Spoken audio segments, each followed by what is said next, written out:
नमस्कार, मी सुशील कुलकर्णी. आपण पाहता अनालायझर. मी मागे एक व्हिडिओ केला होता. 3 मंत्री, 10 आमदार, 13 जण या सरकारच्या पतनाला कारणीभूत ठरू शकतील का, किंवा काही वेगळा गोंधळ करू शकतील का.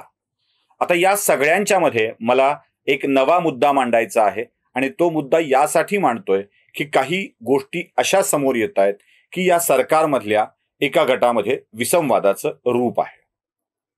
या विसंवादाच्या रूपाला तुमच्या समोर मांडण्यापूर्वी मला काही महिने आधी मागं जावं लागेल. तुम्हाला आठवत असेल, प्रताप सरनाईक यांच्यावरती ईडीची कारवाई सुरू होत होती, आणि त्यावेळी प्रताप सरनाईकांनी मुख्यमंत्री त्यावेळी असलेल्या उद्धव ठाकरेंना एक पत्र पाठवलं होतं. ते पत्र समाज माध्यमांच्या मध्ये व्हायरल झालं, ज्यात प्रताप सरनाईकांनी भारतीय जनता पक्षासोबत जुळवून घ्यावं आणि त्यांच्या सोबतच सत्तेत सहभागी व्हावं अशी विनंती उद्धव ठाकरेंना केलेली होती. जे पत्र व्हायरल झालं त्याच्यामध्ये मुख्यमंत्री कार्यालयाच्या इनवर्डचा शिक्का देखील होता. म्हणजे ते पत्र मुख्यमंत्री कार्यालयातूनच लीक झालं होतं हे आपल्या सगळ्यांच्या लक्षात येऊन जातं. अर्थात प्रताप सरनाईकांची ती भावना उद्धव ठाकरेंनी लक्षात घेतली नाही, आणि अशाच अनेक भावना त्या काळामध्ये व्यक्त होत होत्या. पुढे उद्धव ठाकरेंच्या ताब्यातून 40 आमदार निघून गेले. सोबत उद्धव ठाकरेंना समर्थन करणाऱ्या 10 आमदारांची, अपक्ष आमदारांची जोड मिळाली, आणि 50 जणांनी मिळून उद्धव ठाकरेंचं सरकार खाली खेचलं आणि भारतीय जनता पक्षासोबत सरकार बनवलं. परिणाम झाला. मंडळी, या अशा स्वरूपाच्या घटना या सरकारच्या कार्यकाळामध्ये घडत आहेत, आणि माहिती पत्रांचं लिकेज वाढलेलं आहे. तानाजी सावंत राज्याचे आरोग्यमंत्री. तानाजी सावंतांच्या बाबत अशा स्वरूपाचे काही लिकेजेस आपल्या समोर आलेले आहेत. एक तर मुळात तुकाराम मुंडेंच्या सारखा लहरी, तुघलकी आणि माझं तेच खरं म्हणणारा अधिकारी तानाजी सावंतांना नको होता. पण तरीही मुख्यमंत्र्यांनी वर्षा बंगल्यावर दोघांनाही बोलवून घेऊन त्यांची नियुक्ती सावंतांच्या आरोग्य मंत्रालयामध्ये केली. अर्थात तुकाराम मुंडे यांनी मध्यरात्री मुख्यमंत्री एकनाथ शिंदे आणि तानाजी सावंत आरोग्यमंत्री यांना शब्द दिला की मी नीट काम करेन.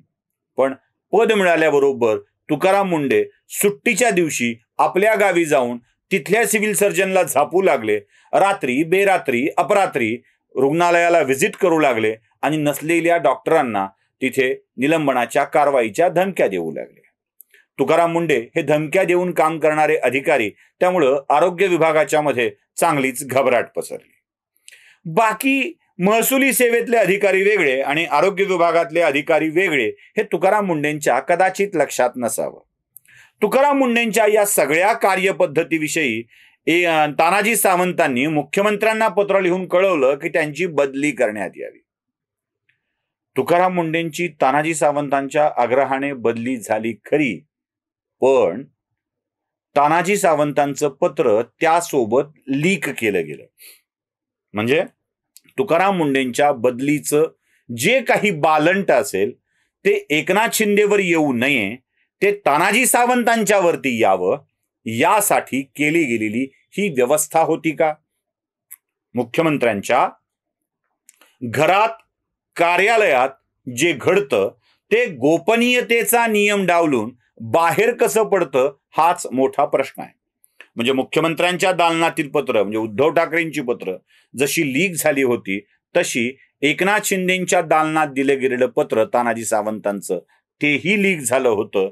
हे लिकेज नेमकं करतंय कोण, हा शोध घेण्याचा विचार मुख्यमंत्री एकनाथ शिंदे यांनी करण्याची आवश्यकता आहे. मुख्यमंत्री एकनाथ शिंदे यांच्या गटात त्यांचे प्रवक्ते, मंत्री कितीही दावा करत असले की आम्ही एकसंध आहोत, आमच्यामध्ये काहीही मतभेद नाहीत, मतभेद नसतील पण नाराजी मोठ्या प्रमाणात आहे, हे देखील लक्षात घेतलं पाहिजे.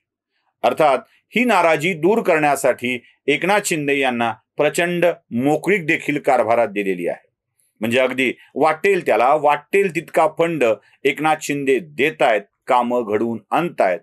पण तो जो मंत्रिपदाचा रुबाब आहे तो अनेकांना हवाय, आणि तिथेच खरी अडचण होते आहे. केवळ तानाजी सावंतांचं पत्र लीक करण्यामागे काय हेतू होता याचा विचार झालाच पाहिजे. मुद्दा पुढचा. मी काही मंत्री आणि काही आमदार म्हणालो होतो. आता पुढचा मुद्दा. अब्दुल सत्तार यांच्यावरती सातत्यानं वेगवेगळे आरोप होत आहेत कुठल्या ना कुठल्या निमित्ताने. म्हणजे अब्दुल सत्तारांनी सिल्लोड महोत्सव घेताना कशा स्वरूपामध्ये निधी जमा केलाय त्याच्या वेगळ्याच बातम्या करण्यात आल्या. अब्दुल सत्तारांच्या मुलींना टीईटी घोटाळ्यामध्ये सहभागी करून घेण्यात आलं. अर्थात त्या मुलींनी कोणताही लाभ घेतला नाही हे स्पष्ट असतानाही त्याची जोरदार चर्चा झाली. अब्दुल सत्तारांनी उद्धव ठाकरेंच्या काळात मंत्री असताना घेतलेल्या निर्णयाला भ्रष्टाचार म्हणून समोर आणलं गेलं. हे पहिल्यांदा असं घडतंय की मागचं सरकार आपल्याच काळातली कामं भ्रष्टाचार म्हणून पुढे आणतंय. फडणवीसही यावर बोललेले आहेतच.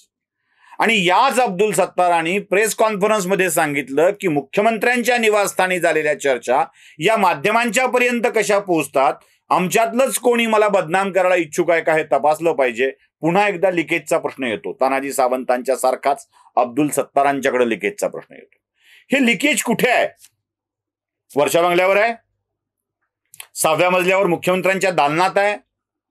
कुठे हे लिकेज? कुठून या बातम्या बाहेर येतात? कुठून हे पुरावे बाहेर येतात ज्यातून आपल्या सरकारमधली मंत्री अडचणीत येतील? हे शोधण्याचं काम करावंच लागेल. म्हणून मी पुन्हा म्हणतोय नाराजी नाही असं अजिबात नाही. नाराजी आहे ती शोधावी लागेल आणि ती शोधून त्यावर कारवाई नाही केली तर एकदा फुटलं काय, दोनदा फुटलं काय, काही फरक पडत नसतो. त्यामुळे या सरकारलाच धोका निर्माण होऊ शकतो. मला वाटतं एकनाथ शिंदे या सरकारचे प्रमुख आणि या सरकारचे तारणहार निर्मिक देवेंद्र फडणवीस या सगळ्या बाबतीत गांभीर्यानं बघत असतील. अपेक्षा तशी ठेवायला हरकत नाही. बघूया काय होतंय की माझा पहिला या आधीचा एक व्हिडिओ, काही आमदार, काही मंत्री, सरकार बेजार याबाबतचा व्हिडिओ खरा न ठरो म्हणजे मिळवलं. नमस्कार.